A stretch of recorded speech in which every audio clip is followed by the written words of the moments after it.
Bat চালাতে পারলেই batter হওয়া যায়, এমন সাধাসিধে ধারণা বড্ড ভুল।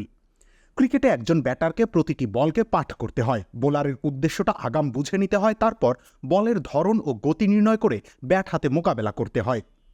একজন ভালো ব্যাটারের খুব গুরুত্বপূর্ণ একটি গুণ হল যে কোনো পরিস্থিতিতে মাথা ঠান্ডা রাখা। স্বাভাবিকভাবেই 22 গজে প্রতিপক্ষরা সদল বলে তাকে প্রতিনিয়ত কোণঠাসা করে রাখতে চাইবে। সেই পরিস্থিতিতেও মাঠে টিকে থেকে আপন গতিতে খেলে যেতে হয় তাকে। ক্রিকেটে প্রায়শই ব্যাটারদের উপরে মানসিক চাপ খেলা হবে, মজা হবে, আর খাবার জমবে রুচি সসে।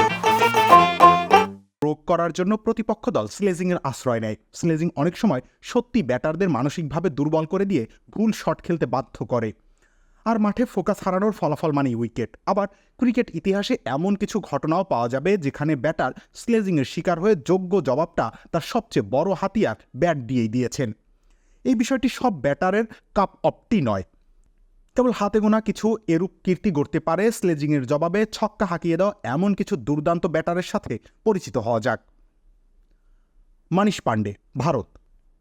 2020 সালের ইন্ডিয়ান প্রিমিয়ার লিগে রয়্যাল চ্যালেঞ্জার্স বেঙ্গালুরু এবং সানরাইজার্স হায়দ্রাবাদের মধ্যকার একটি ম্যাচ চলছিল। তখন বিরাট কোহলি তার অনূর্ধ্ব 19 দলের সাবেক সতীর্থ মনীষ পাণ্ডেকে উদ্দেশ্য করে স্লেজিং করতে লাগলেন।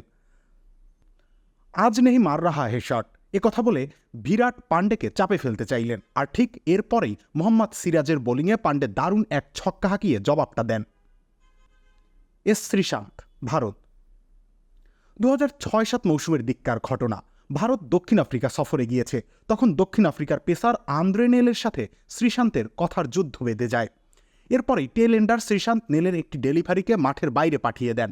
সাথে সাথেই তিনি বাতাসে তার ব্যাট ঘুরিয়ে নেলকে দেখিয়ে দেখিয়ে ছক্কাটি সেলিব্রেট করেন। সচিন টেন্ডুলকার ও বীরেন্দর সেহবাগ, ভারত। পাকিস্তানের বিরুদ্ধে ম্যাচ চলছিল। শোয়েব আখতার বীরেন্দর সেহবাগকে তার বাউন্সার থেকে একটি হুক শট ভেঙে দিতে বলে উস্কে দেওয়ার চেষ্টা করেছিলেন। চতুর সেহবাগ তখন শোয়েব আখতারকে বলেন যে একই শট পারলে সচিন করুন, সে আপনাকে দেখাবে, এবং আখতার তাই করলেন। আখতারের বলে সচিন বিরাট এক ছক্কা হাঁকালেন। সেহবাগ তারপর শোয়েবকে জবাব দিলেন, বাপ তো বাপ হতা হ্যায়। Viv Richards, West Indies. অনেকের কাছেই ভিভ রিচার্ডস সর্বকালের সেরাদের একজন হিসেবে বিবেচিত। তিনি ইংল্যান্ডের একটি কাউন্টি ম্যাচে গ্রেগ থমাস দ্বারা স্লেজিংয়ের শিকার হয়েছিলেন। রিচার্ডস তার কাছ থেকে কয়েকটি ডেলিভারি মিস করেন। তারপর গ্রেগ তার উদ্দেশ্যে বলেন, it's red, it's round, now fucking hit ইট।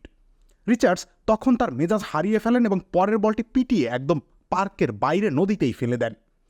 তারপর এই ক্যারিবিয়ান ব্যাটার জবাব দিলেন, আপনি এখন জানেন এটি দেখতে কেমন, সুতরাং যান এবং এটি করিয়ে আনুন। রবিউল ইসলাম রনি, খেলা 71।